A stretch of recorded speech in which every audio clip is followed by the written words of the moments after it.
अस्सलाम वालेकुम व्यूवर्स, मैं हूं एडवोकेट कमर अमान और आप देख रहे हैं मेरा यूट्यूब चैनल और फेसबुक पेज। व्यूवर्स, आज हम जिस टॉपिक के बारे में बात करेंगे वो है कॉन्टेम्प्ट ऑफ कोर्ट, जो कि इन दिनों काफ़ी ज़्यादा डिस्कस होने वाला मौजू है।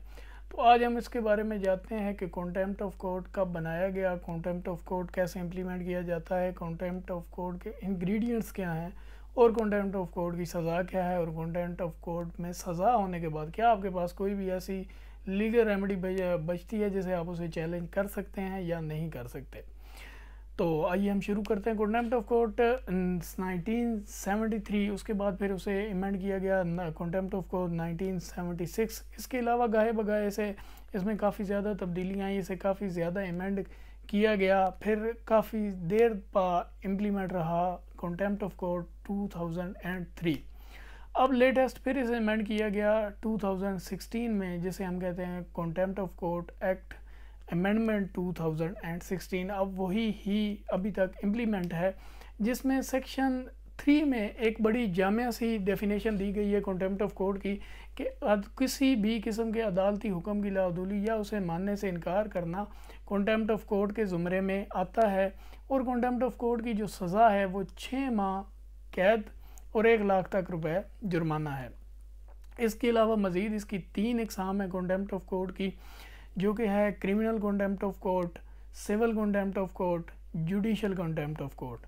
सबसे पहले हम डिस्कस करते हैं criminal contempt of court. Criminal contempt of court वो कॉन्टेम्प्ट ऑफ कोर्ट है किसी किस्म की जज के साथ बदतमीज़ी करना या उसे किसी किस्म की जज को धमकी देना, वो क्रिमिनल कॉन्टेम्प्ट ऑफ कोर्ट के ज़ुमरे में आएगी, जो कि एक ऐसी कॉन्टेम्प्ट ऑफ कोर्ट है कि जो कि रेफ़र की जाती है चीफ़ जस्टिस ऑफ पाकिस्तान को।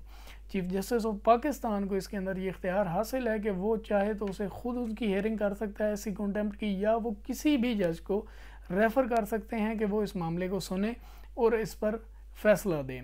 इसके अलावा है civil contempt of court. Civil contempt of court वो कॉन्टेम्प्ट ऑफ कोर्ट है जो भी किसी भी सिविल नेचर के केसेस में, जैसा कि कोई भी ऐसी प्रॉपर्टी है, एक पार्टी कोर्ट में स्टे फाइल करती है और अदालत स्टे ग्रांट कर दी देती है किसी भी ऐसी जगह के, जो कि काफ़ी ज़्यादा हमारे देहाती इलाकों में भी जगहों के इश्यूज़ पर स्टे ग्रांट कर दिया जाता है, और उस स्टे को की जो है ना मानते हुए कोई भी पार्टी उसमें इंटरफेयर करती है, तो उसे कॉन्टेम्प्ट ऑफ कोर्ट के ज़ुमरे में समझा जाएगा और इसे ऐसी कॉन्टेम्प्ट को civil nature meanwhile civil contempt of court जो है वो कहा जाएगा।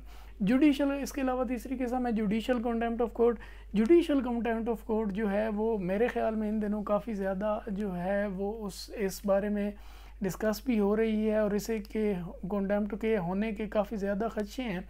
जुडिशल कॉन्टेम्प्ट ऑफ कोर्ट ऐसी कॉन्टेम्प्ट है जो कि आप किसी भी जज के बारे में किसी किस्म का भी रूमर्स जो है वो फैलाने की कोशिश करते हैं, उसे पॉलिटिसाइज करने की कोशिश करते हैं, या किसी भी मजहबी या तासुब बेस पर, इवन तो आप अगर बैठ के किसी भी किस्म का कहते हैं कि फ़लाँ जज का जो तल्लक है वो फ़लाँ सियासी जमात से है, और जो इसके पास अगर किसी किस्म के भी फ़लाँ जमात के अगर फैसला जाएंगे तो वो ये उसी के हक़ में होगा, और अगर इसका कोई सच्चाई से कोई लेना देना ना हो, कोई तल्लक ना हो, तो ऐसी जो कॉन्टेम्प्ट है वो जुडिशल कॉन्टेम्प्ट ऑफ कोर्ट है, और ये जुडिशल कॉन्टेम्प्ट ऑफ कोर्ट के ज़ुमरे में आएगी।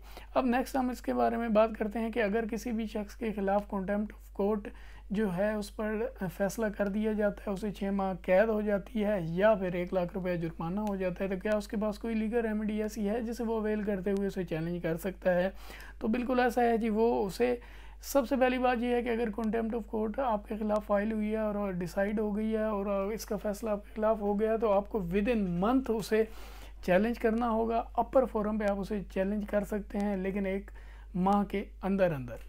इसी तरह कॉन्टेम्प्ट ऑफ कोर्ट को फ़ाइल करने की जो मुद्दत है वो 1 साल है। 1 साल से अगर ज़्यादा इसका अरसा गुजर गया है तो आप कॉन्टेम्प्ट ऑफ द कोर्ट जो है वो फ़ाइल नहीं कर सकते, क्योंकि 1 साल के अंदर अंदर ही कॉन्टेम्प्ट ऑफ कोर्ट फ़ाइल की जाती है। ये ऑर्डिनेंस बहुत लंबा है, लेकिन इसे इन शॉर्ट डिस्कस करने का मकसद यही था कि आपको बेसिक कॉन्सेप्ट समझाना।